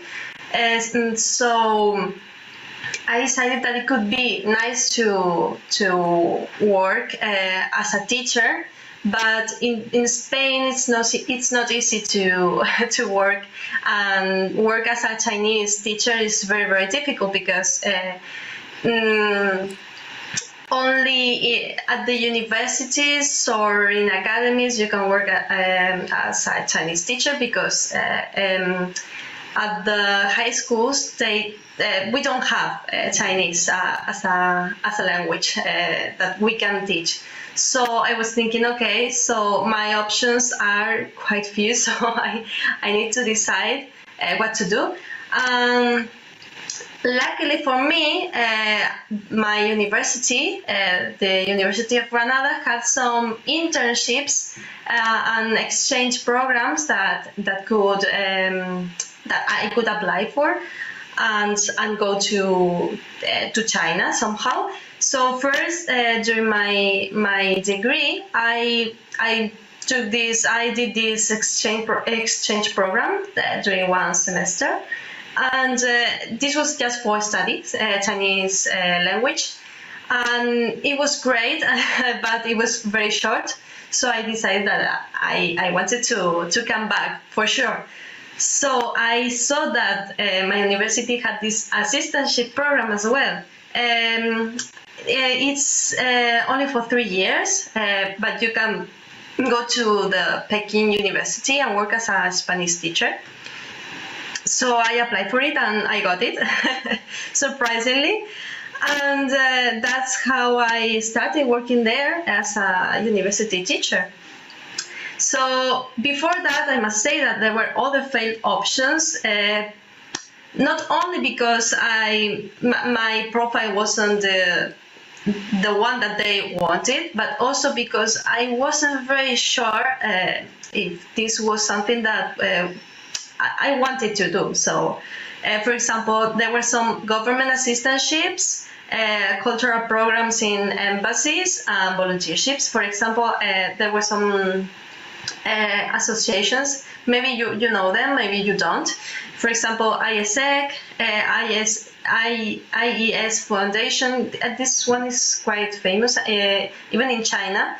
And some, well, in Spain, we have these autonomous communities, and each one has its own programs that you can apply for.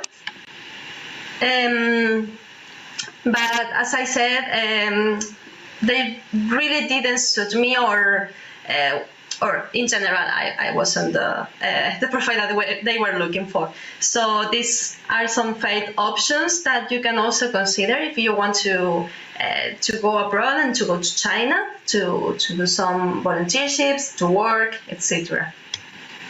So I said that I wasn't only working as a Spanish teacher, but I also, once I got there to China, specifically to Peking, I got a lot of different options, well, I think it's they are worth mentioning to let you know that work in China is not only work. We are also very important for them, as we can do some tasks and help them in some aspects. So this is also something that you have to take into account. As I said, I was a Spanish teacher. These are my students. I taught all the years, really, yeah. First year students, second year, third year, and fourth year, because they are the degrees are fourth year. And what else can I say? They were magnificent. They were very smart. They learned very, very fast, and they were amazing. Really, I had so much fun. I like to create my materials, not always use the same books as always, because they were quite boring and sometimes not very accurate in some aspects. So I created a lot, and I was like, okay, this could be a good idea to use in my classes. And I just used it, and they were like, okay, we're going to go full of it and enjoy and learn a lot about it. They are great. The Chinese students, I think they are something really different, because I compare them to the students in Spain, to my colleagues, my degree friends, and it's not the same. They are really hard workers in China. So this was really rewarding, I must say. Teaching Spanish in China, it was really, really rewarding. So if you want to do so, I tell you, it's a very good experience.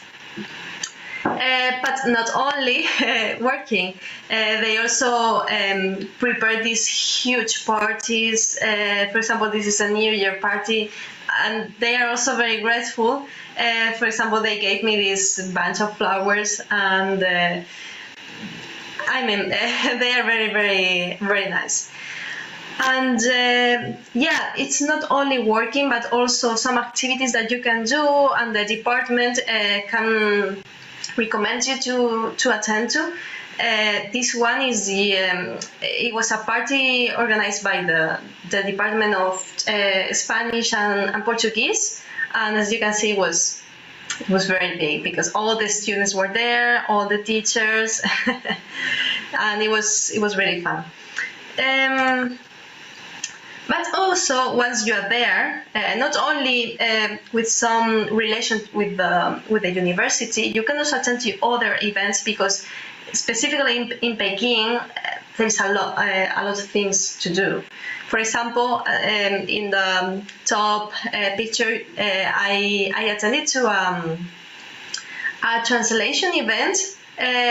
That woman on the left, she was a Chinese poet, yeah. And we got there and we got to translate her poetry, and it was really enriching, because she was looking at the translations, compare them, and she decided, oh, this one is really nice. This thing, I would like to have it on my official translation, and so on. So yeah, this kind of activities, there are plenty of them in China and in Peking as well. I also attended to the Peking Opera that you cannot miss for sure. And also some conferences, for example, this one talking about the relations between China and Spain, the early relations, and 15th century, more or less. And it was really interesting. It was all in Chinese, so I must say I didn't understand all of it, but it was nice to be there, and also the students, because some of my students were there as well, appreciated. It was like, okay, my teacher is also there, so I don't know.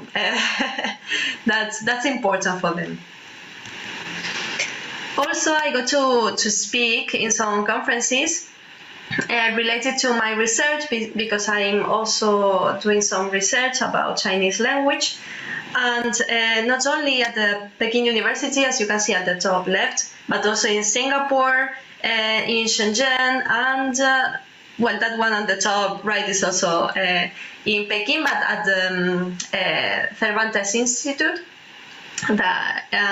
Well, you can. There are a lot of opportunities to do so and to communicate with other researchers if you are also doing some research. So if you want to keep in touch or do some collaboration, I think this is the place, because a lot of people are here doing research in lots of topics, different topics. So I think for sure someone is addressing your topic as well. So if you want to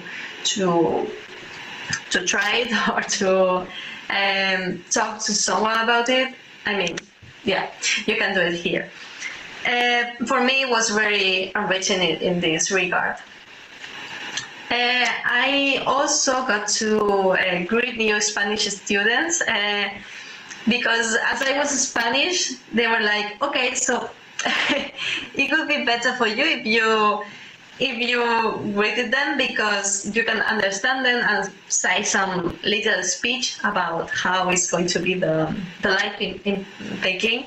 And it was very interesting as well. And these students, they were all degree students. They were still with the degree. So they were asking me a lot of questions like how you got there, what are you doing here, how is it like?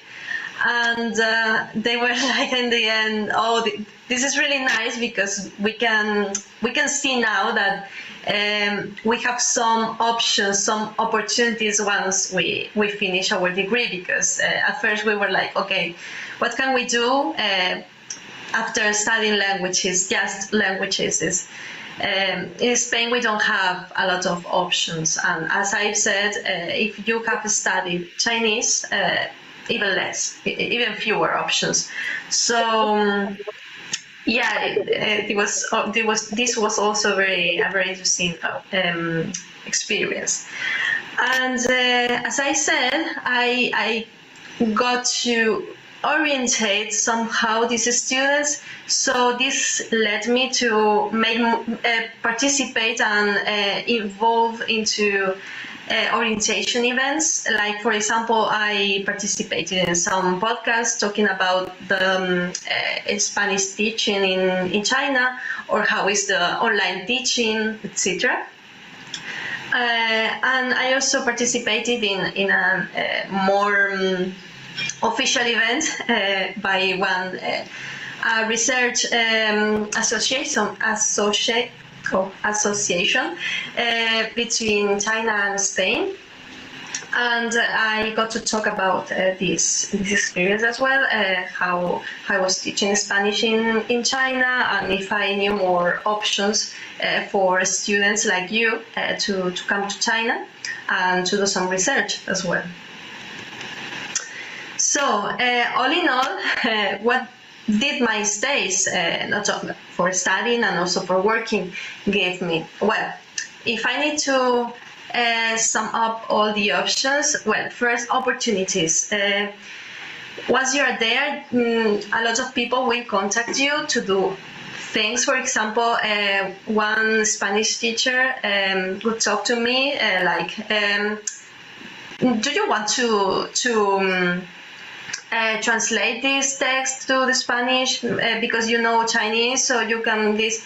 Okay, but yeah, no problem, because this is better. I was like, okay, this is great, because in Spain it would be more difficult to have these opportunities, because my background is not about translation at all. So not many people would trust me to translate. But in China, not many people have this background that you are a native speaker of Spanish or English or any language, but you also have some knowledge about Chinese, so you can communicate, and you can also can translate and can even interpret if you want, because there are also lots of opportunities to interpret in conferences. And yeah, this is huge in China. It's like there are plenty of them. So you will notice if you stay in China and work here that you will get to do a lot of things, and your resume is going to be much richer for sure. Of course, this is quite typical, but meeting new people, you get to know people from every corner in the world, and not only from your own country, because it's quite typical that you say, okay, I'm Spanish, so I'm going to meet Spanish people.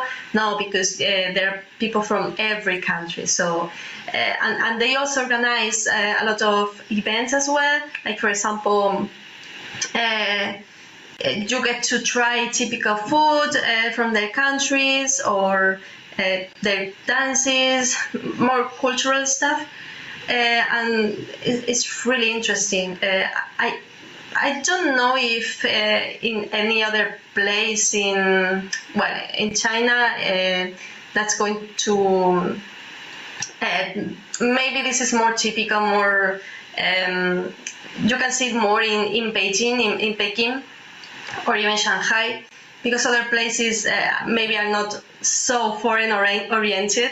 But in Peking, I didn't see before anything like that, I must say.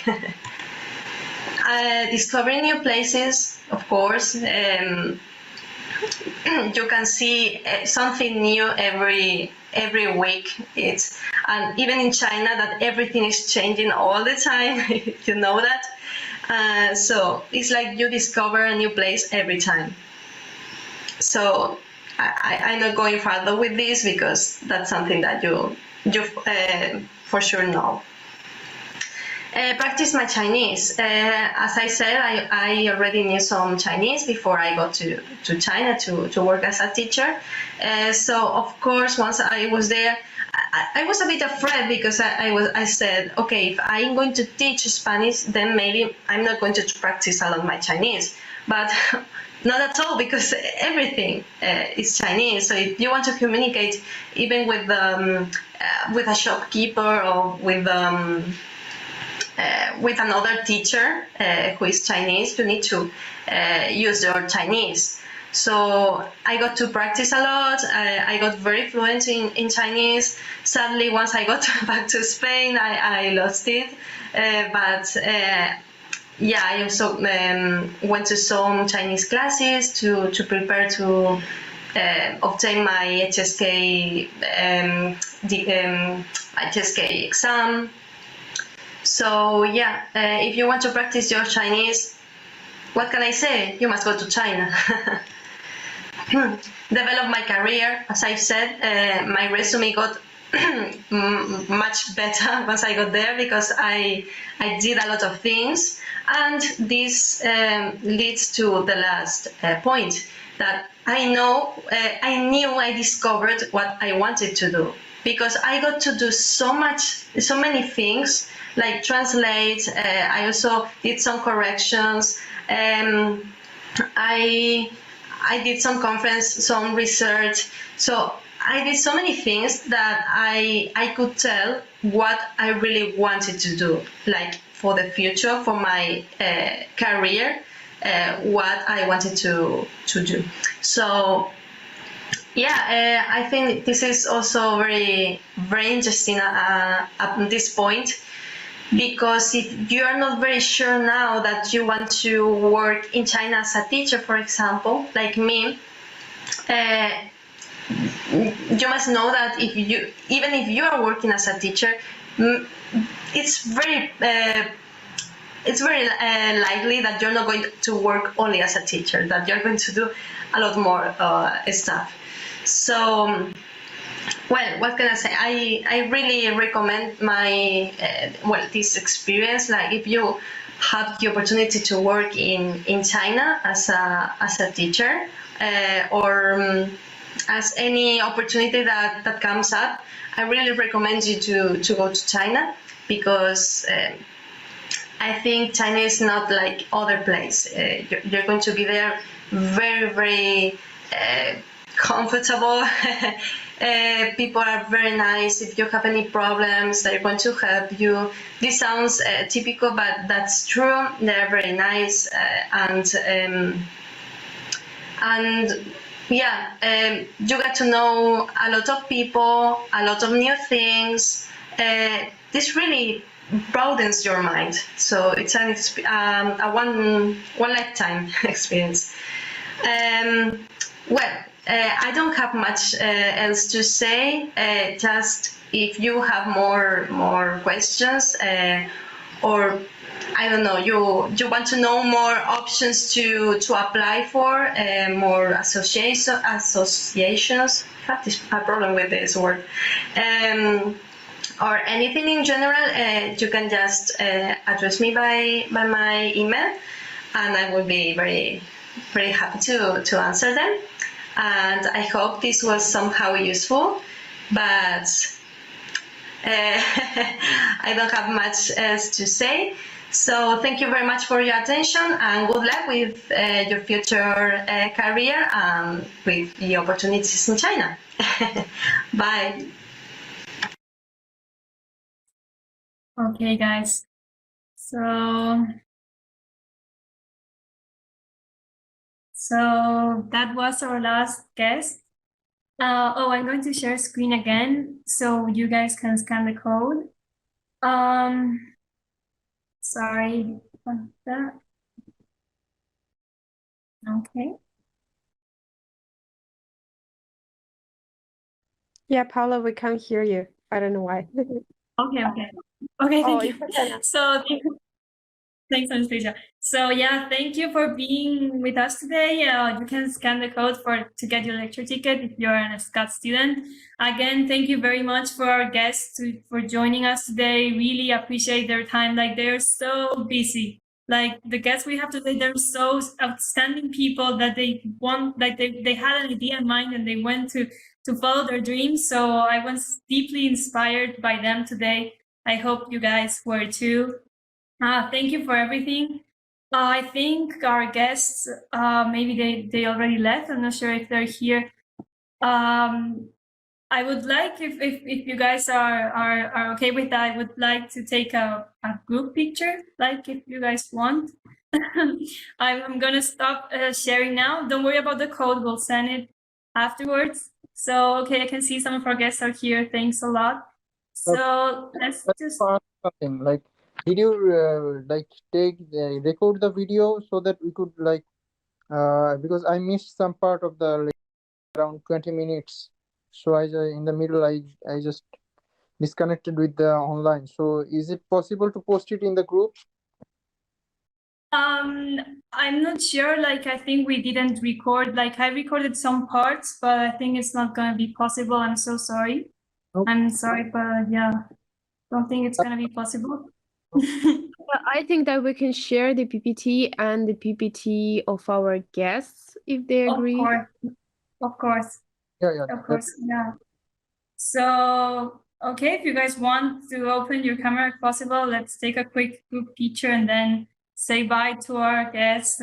Really, like, 辛苦了, like they say in China. 辛苦了, because, oh my God, so late, and really appreciate your time. Okay. Great. Great, let's do that. Okay. Yeah, we learned a lot. Thank you. Thanks, we learned a lot. So many people. Can we make it? Where's my lecture ticket? Who do I contact? I need one too.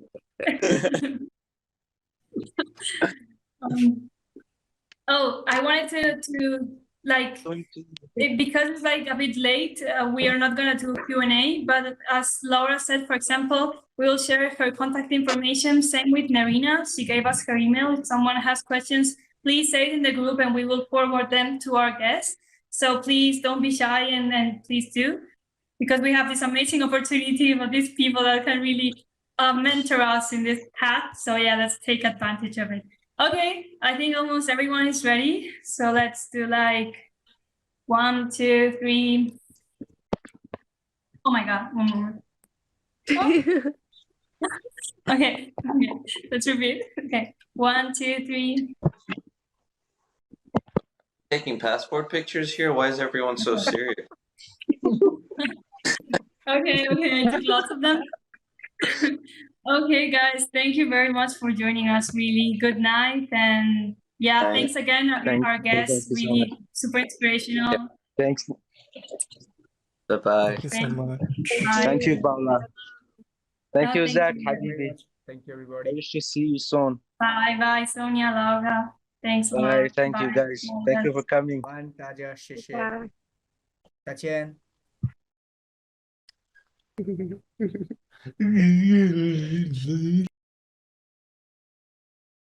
Thank you, Paula, Anastasia, and our guest speakers. It was quite a good experience. Thank you very much, guys. Thank you. Thank you.